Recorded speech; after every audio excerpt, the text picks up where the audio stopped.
The topic of this section is emotions. A guy goes to his mother and says, "Mother, after 40 years, I finally decided to get married." And the mother is so happy. She's just filled with joy. And she said, "Why don't you bring your future wife to dinner?" And the guy said, "That's wonderful. I'll bring her over Saturday night."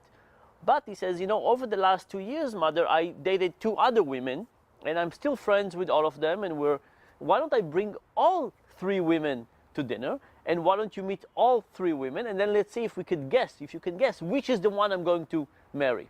The mother said, "That's great." He brings all 3 women to dinner. The mother talks to one, she talks to the second, she talks to the third.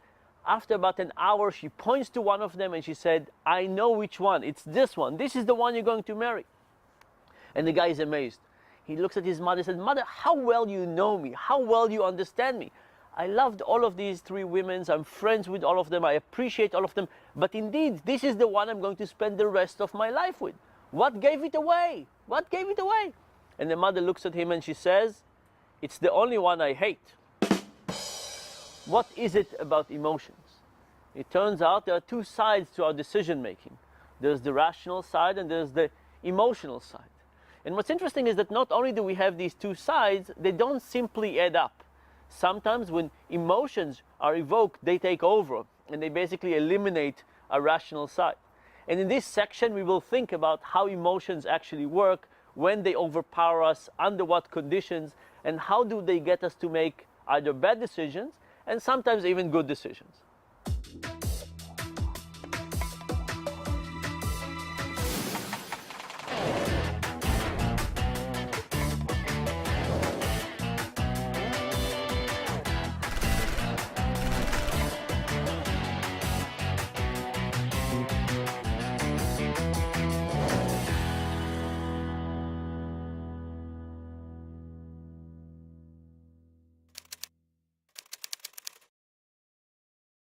Emotions. We all have them, we all experience them. The question is, what do we know about them and how do they actually work and how do they influence our decision making? So Pascal said, "We arrive at the truth not by reason alone, but also by the heart."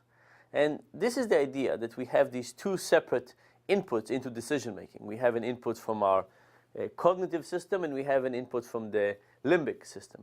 In very general, simplistic, maybe oversimplistic terms, we think about the brain as having 2 systems. We think about the system that is internal to the brain, in the inside of the brain, that is more the emotional system. And then we have the neocortex that surrounds it, which is more of the thoughtful system. And what's interesting is that those systems do have some kind of separate inputs, separate outputs, and separate ways of thinking. So the way that our decisions, we arrive at them at the end of the day, is not just the 2 of them together, but it kind of separates from the 2 systems. And lots of theorizing have been gone on something called System 1 or System 2, the emotional system, the cognitive system. But for today, I want to just concentrate on the emotional system and say, what do we know about that system? How does it operate? How does it give us signals? Now, from an evolutionary perspective, the way to think about that is to think about, imagine you were in the jungle 100,000 years ago, and imagine you saw a tiger approaching. What would you want to do? Would you want to pop up your spreadsheet and look at the cost and benefit? Should you run? Should you stay? Of course not. You want a system that would take over. You want a system that would give you a quick command and get you to run as fast as you can without thinking. And one way to think about these things is as if it's an executable program. As if there's a tiger, presses a button in your brain that says, "Turn around, run as fast as you can, don't think about it." And in fact, it's useful to think about the emotional system in that way, that it takes input from the outside world and gets to execute a command, whether it's about running or fighting or procreating, that are not really dependent on the cognitive system. Which means that when we get an input from our emotional system, we just execute something as fast as we can without thinking about it to a high degree. And of course, we are basically limbic animals. We are, what we share with the rest of the animal kingdom is our limbic system. This internal part of the brain is incredibly similar with us and mice and rats and all across the animal kingdom. It's the cognitive system that separates us from much of the animal kingdom. But the limbic, the central part of the brain, the emotional part of the brain, is something that we're very, very similar to the rest of the animals. And because of that, we can study that not just in human beings, but in all kinds of other animals as well. So this is what has stayed with us for a longer time. It's something that started our evolutionary progress. It's something that we share with the rest of the animals, something that is incredibly basic. In fact, if you thought about what's more basic to the human experience, emotion or cognition, cognition separates us to a higher degree from the animal kingdom, but emotion has been with us for a longer time. It's what's really us in a deep-rooted way. With this understanding of emotions as something that gets us to act in a particular way, you see a tiger and you just start running, you can ask yourself, why do we even have to have the feeling of an emotion, what's called qualia, the feeling of the emotion? Why? Why can't we just run? Why do we need to know that there are emotions? Why do we need to feel those emotions? And the theory for that is that emotions are not good for that moment. The moment you see a lion, you just want to start running, you don't have to feel anything. But it's about teaching us for the future, that the qualia, the thing about the feeling of the emotion, comes for planning for the future. So once you've done a few things and got some very negative feedback, it didn't work out very well, this part of the jungle was dangerous, this and so on, now the feeling that this emotion is going to stay with you and you're going to be able to have a lesson from it. And when you plan for the future, you're going to hopefully do things in a better way. So what I want you to do now is I want you to think about your own experience of emotions, and you had many of those, and to think to yourself about what is special about emotions, how emotions actually work. What can you say from just reflecting on emotions, about how they operate, how long they stay, and so on. If you think about it, you realize that emotions are not usual feelings or thoughts. They are much more primitive. You realize that they are fast. You realize that they are executed automatically based on the environment. You realize that they can be moderated probably by cognitive processes. The first thing that comes around could be perceived very differently depending on what you're thinking on at the time. Are you in a comfortable mindset? Are you in an aroused mindset? And so on. And you also probably realize that they are transitory. And the transitory part is actually incredibly important. Because when something happens and you feel an emotion, you probably feel at that moment that the emotion would last for a long time, but the fact is that the emotion would often go down in a faster speed than you might anticipate. And this, by the way, happens for both good things and bad things. So as somebody who was badly injured a long time ago, if you asked me at early days of my injury, how long do I think this would last and how long would I feel miserable, I would probably think that I would feel miserable for a really, really long time and it would not get much better. In fact, over time it did get better than I expected. Similarly, when you talk to somebody that had something happy happening, winning the lottery maybe, you ask them how long will things be happy, they think it will be long for a long time. In fact, it will be happy, but for a shorter time than they expect. There's lots of experiments on this, by the way. Dan Gilbert at Harvard has done many of those. And it's about our inability to predict how the future would work in terms of our adaptation. So for example, in a standard experiment, he asked people at Harvard about how they would feel if they got tenure or not. So at some point, professors are up for tenure, and then the university decides if to give us a job for life or not. And people predict that if they get tenure, they will be really, really happy, and they will be really, really happy for a long time. And if they didn't get tenure, they would be really, really miserable and really, really miserable for a long time. What happens? On the day that people are told that they got it, they're happy. On the day that they're told they didn't get it, they're unhappy. But then quite quickly, much quicker than people anticipate, they get back to the standard of life. They get adjusted to it. The same thing happens for people who are moving. People who are moving from Chicago to California think, oh, if I only move to California where the weather is so good, I will be happy and I'll be happy for a long time. And people who move from California to Chicago say, if I only move to Chicago where it's cold and miserable in the winter, I'll be miserable and be miserable for a really long time. People do get their initial happiness or dishappiness, but then they go back to it. This also, by the way, happens with dating. People think that when I break up with my girlfriend or boyfriend, or get a divorce, I'll be really miserable and this misery would last a long time. Turns out the misery is much more short-lived than people expect. There's lots of things about emotions. One of the things is that they are temporary, and we don't think of them as temporary. The other thing that is incredibly important is that when they come up, they take over. They don't just add to another component. It's not that you think and have cognition. They seem to be taking over. And in fact, that's what you would want them to do if you designed emotion as an escape plan. So let's think a little bit about how emotions overtake cognition.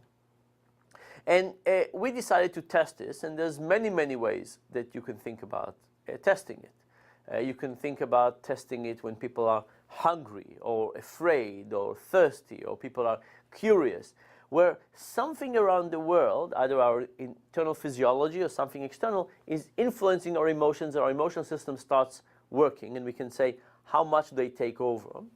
We decided to do it with sexual arousal. And the reason we decided to do it with sexual arousal is that sexual arousal is incredibly basic to the human experience. People have lots of experience with it. And it's also a consequence for many important decisions in life. We have crimes of passion. We have advertising using sex. So it's really around us in a big way. So we wanted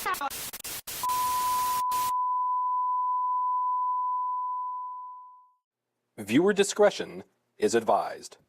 In the upcoming clip, you will be exposed to potentially explicit descriptions of sexual behavior, risk-taking, immoral acts, and the surprising tendency of mankind to shift priorities when sexually aroused.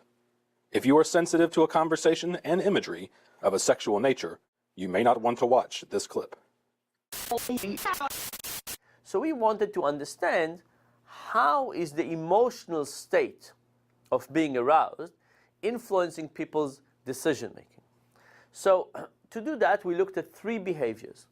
We looked at preferences for sexual behaviors. What kind of sexual behaviors would people like to engage in not? We looked at willingness to take a risk, mostly in the sexual domain, wearing condoms and so on.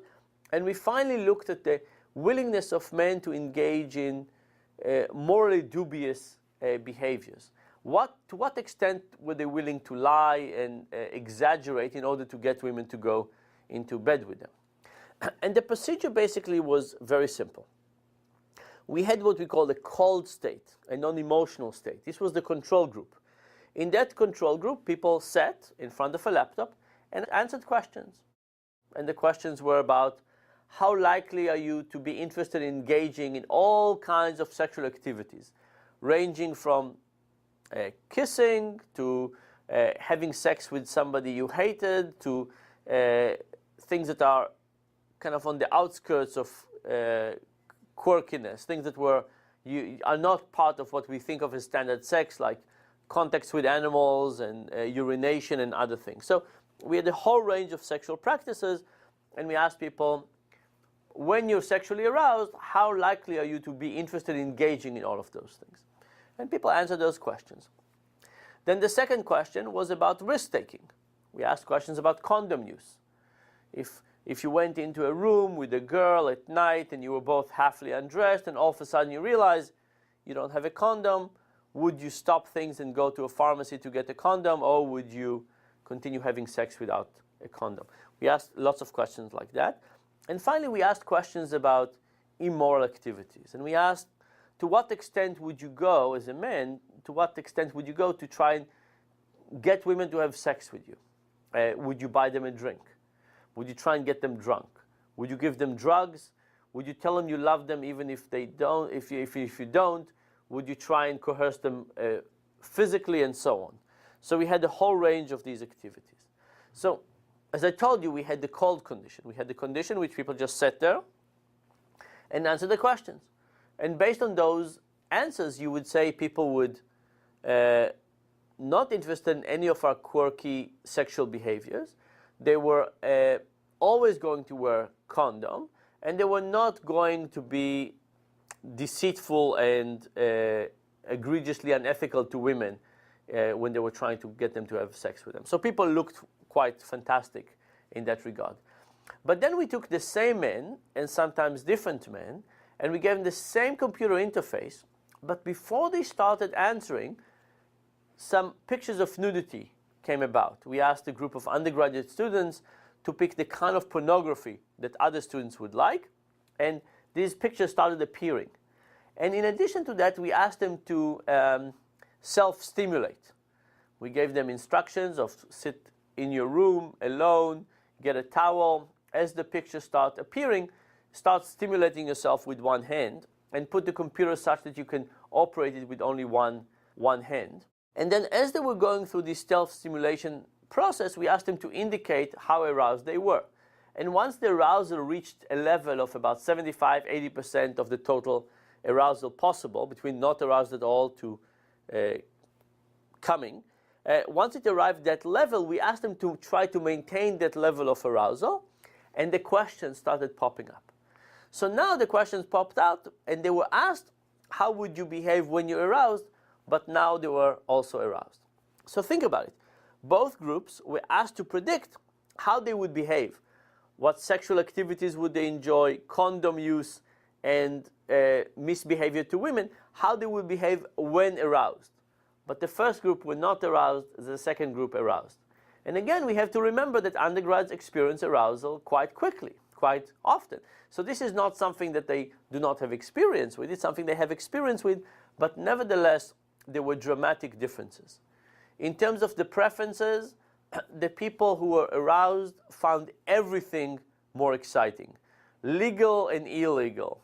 Everything, every possible activity was much more exciting.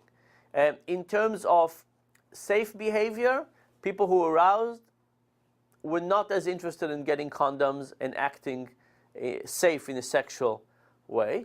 And finally, in terms of misbehaving toward women in an ethical way, the people who were in a cold state said, I would never do any of those. People in the hot state said, yes, I could easily see myself doing that.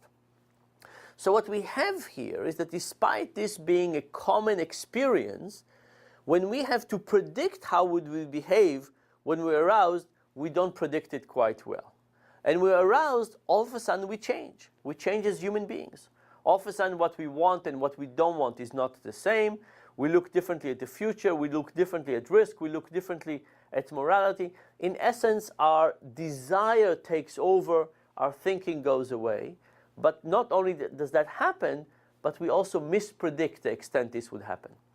So this suggests, for example, that if you think to yourself, oh, I'll go to a party, and if I ever get sexually aroused, I will go and get a condom. You're doing that in a state in which you're cold, in which you're unaroused.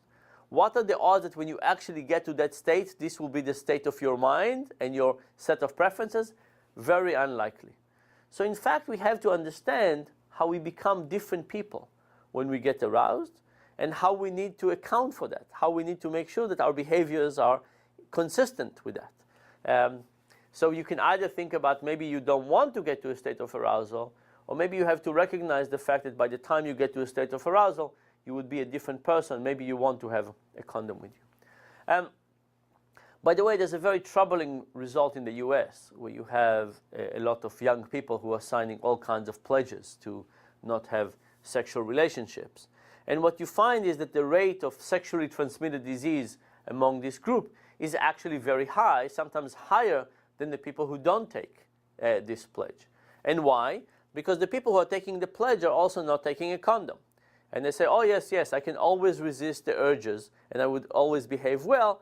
When they get to that situation, they can't behave very well. And if they don't have a condom, this is very, they're going to actually act in a very risky way. This, by the way, I should point out, is not about forgiving people who commit all kinds of crimes of passion. If you and I sat in a jury and there was somebody who committed some kind of crime of passion, whether it's sexual or physical or some other approach, it's true that from our cold state, we would not be able to understand their hot state.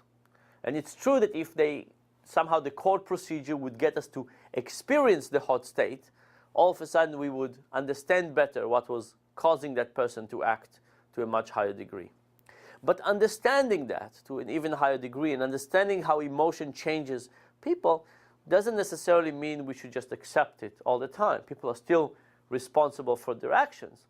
But when we design interventions and we design educational programs and so on, we need to understand the extent to which emotion changes us and the extent in which it changes us without us understanding how effective it will be and how big the difference would be.